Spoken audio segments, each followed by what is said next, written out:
About 10 days after 9/11, I went through the Pentagon and I saw Secretary Rumsfeld and Deputy Secretary Wolfowitz. I went downstairs just to say hello to some of the people on the Joint Staff who used to work for me, and one of the generals called me in. He said, "Sir, you got to come in. You got to come in and talk to me a second." I said, "Well, you're too busy." He said, "No."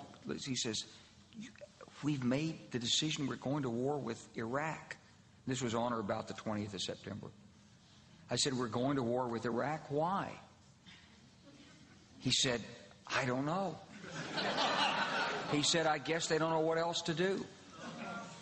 So I said, "Well, did they find some information connecting Saddam to Al-Qaeda?" He said, No. He says, "There's nothing new that way. They just made the decision to go to war with Iraq." He said, "I guess it's like we don't know what to do about terrorists, but we've got a good military and we can take down governments." So I came back to see him a few weeks later, and by that time we were bombing in Afghanistan. I said, "Are we still going to war with Iraq?" And he said, "Oh, it's worse than that."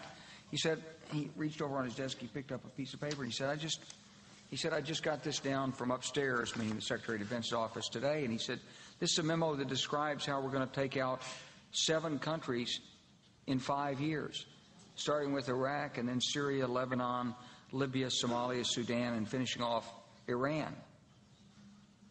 Go through the countries again? Well, starting with Iraq, then Syria and Lebanon, then Libya, then Somalia and Sudan, and then back to Iran.